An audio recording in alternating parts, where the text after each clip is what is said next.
So hello guys, welcome back to a new video. इस video में हम जानेंगे कि जेसन क्या है और फिर उस जेसन का जो डाटा है उसको हम कैसे लोड करेंगे अपने रिसाइकलर व्यू के अंदर।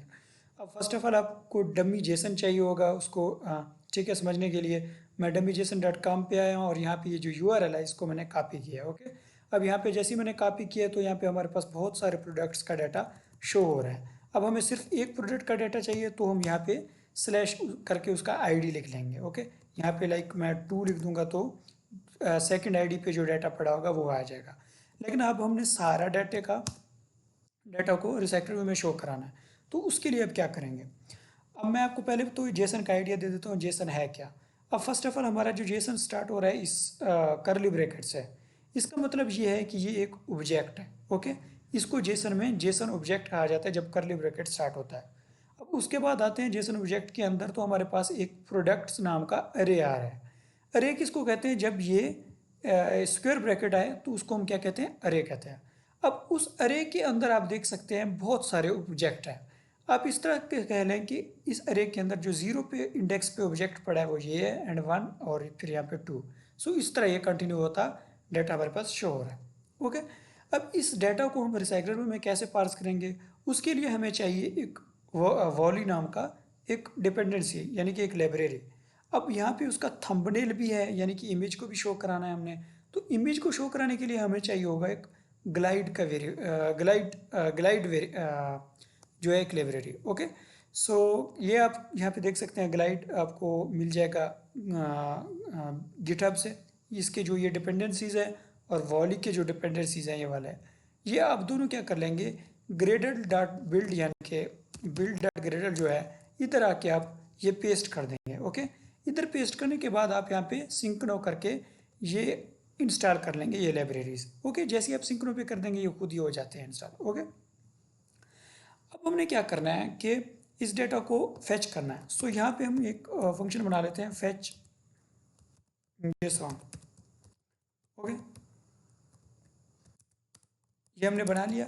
सो इसके अंदर हम आके लिखेंगे जेसन ऑब्जेक्ट रिक्वेस्ट। ओके, सो इसको हम इंपोर्ट कर देंगे। अब इसके बाद Jason object request okay and new Jason object request. अब इसको क्या क्या चाहिए, एक तो यूआरएल चाहिए। सो हम यहाँ पे लिख देते हैं स्ट्रिंग यूआरएल इक्वल्स, और ये जो हमारे पास यूआरएल है डमी, इसको हम यहाँ पे आके पेस्ट कर देंगे। ओके, ये हमने पेस्ट कर लिया। अब यहाँ पे हम क्या कर देंगे इसको, फर्स्ट ऑफ ऑल हम क्या कर देंगे उसको request dot method dot gate. ठीक है, ये पास कर देंगे। इसके बाद हम उसको पास कर देंगे यूआरएल। ओके, अब इसके बाद हमसे क्या मांग रहा है, जेसन इसको हम नल कर देते हैं अगर, और इसके बाद हम रिस्पांस लिस्टनर बना लेते हैं। ओके, रिस्पांस लिस्टनर के बाद हम बना लेंगे एरर लिस्टनर। ओके, ये हमारा काम करना है हमने जब रिक्वेस्ट के लिए। अब इसके बाद क्या करना है, हमने इस रिक्वेस्ट को क्या करना है, रिक्वेस्ट क्यू में भी तो ऐड करना है। सो उसको कैसे ऐड करते हैं, इसको हम इंपोर्ट कर देंगे। जैसे इंपोर्ट कर दिया अब यहाँ पे लिखेंगे request queue equals Volley dot new request queue this. Okay, request queue dot add JSON object request. Okay, अब हमने क्या काम करना है, यहाँ पे हमारे पास ऑब्जेक्ट का डाटा आ रहा है। अब यानी कि हम यहाँ तक पहुँच गए हैं। मैं आपको बताता चलूँ, हम यहाँ तक यानी कि यहाँ हमने इस हिस्से को, ये वाला हिस्सा हमें मिल गया है, यानी कि ये सारा डाटा हमें मिल गया है। अब हमें तो ये कैसे चाहिए, इसके अंदर हमें प्रोडक्ट्स चाहिए, तो वो कैसे गेट करेंगे, यानी कि अब हमने इस ऑब्जेक्ट से एक अरे गेट करना है, क्योंकि इसके बाद जो नेक्स्ट चीज़ आ रहा है वो अरे आ रहा है। सो हम यहाँ पे इस तरह कर लेते हैं response dot gate Jason object. अब वो कह रहे नेम क्या है उस अरे का, जो सॉरी गेट जेसन ऑब्जेक्ट नहीं, गेट जेसन अरे। अब अरे गेट करना है हमने, उस अरे का नाम बताना है इसको। प्रोडक्ट्स हमारे अरे का नाम है, आई थिंक सो, हाँ जी। तो प्रोडक्ट्स का नाम है और इसको हम क्या कर देंगे, ट्राई कैच में डाल देंगे। सो हमने ट्राई कैच में डाल दिया। और यहाँ पे जो अरे है हमारे पास, ये इसका नाम रख देते हैं कुछ जेसन अरे प्रोडक्ट्स अरे।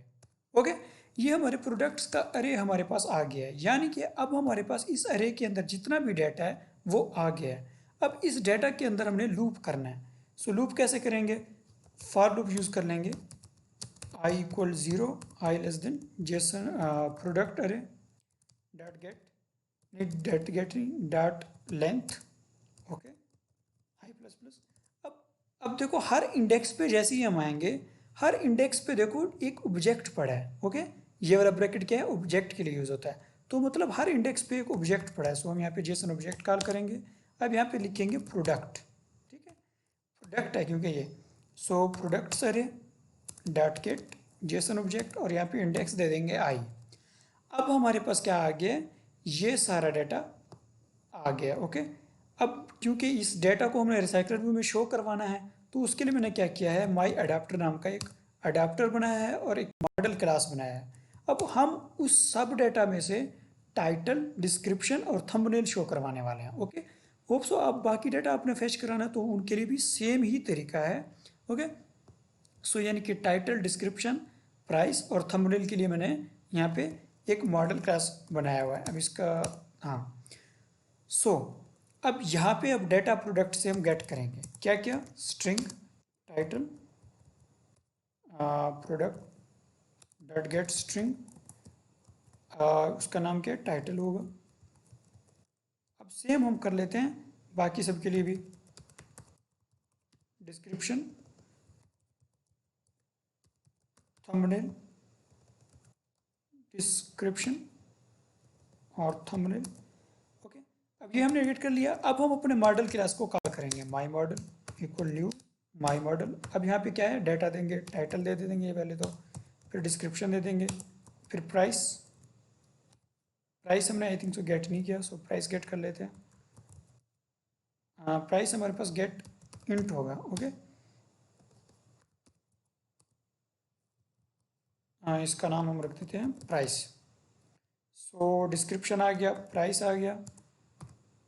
अब नेक्स्ट हमें क्या चाहिए, थंबनेल। सो थंबनेल भी आ गया हमारे पास, ओके। हमारे पास ये सारा जो डाटा हम चाहते थे वो हमने गेट कर लिया है इससे, ओके। अब इस डाटा को हमने क्या करना है, अडाप्टर में अटैच करवाना है ताकि हम उसको रिसाइकलर व्यू में देख सकें। तो मैंने क्या किया, अडाप्टर के अंदर एक ऐड का मेथड ऐड किया, पब्लिक वाइड ऐड। अब उसमें हमें क्या प्रोवाइड करना पड़ेगा, उसको मॉडल क्लास प्रोवाइड करना पड़ेगा।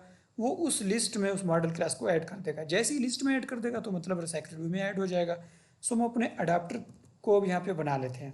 सो हमारा माई अडाप्टर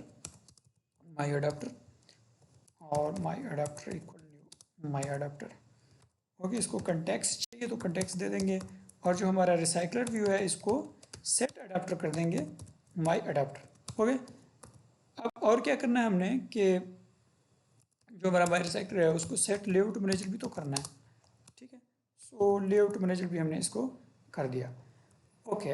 अब हम इस अडाप्टर में ये डाटा जैसे ही आता जाएगा तो हम उस अडाप्टर में हमारा माई अडाप्टर ऐड कर देंगे माई मॉडल, ओके। अब जो भी डाटा आएगा हमारे पास इसमें अटैच होता जाएगा, ओके। अब हम इसको अपने ऐप में रन करके देख लेते हैं कि क्या ये सही वर्क कर रहा है कि नहीं कर रहा। लेकिन यहाँ पे मैं आपको कुछ चीज़ और बताता हूँ। माई अडाप्टर में मैंने क्या किया हुआ है, टाइटल, डिस्क्रिप्शन, प्राइस तो ऐड किया हुआ है। अब मैंने कहा चलो इमेज का शायद आपको तरीका ना आता होगा, मैंने आपको जैसे चार्ट में बताया कि ग्लाइड से हम अटैच कर सकते हैं।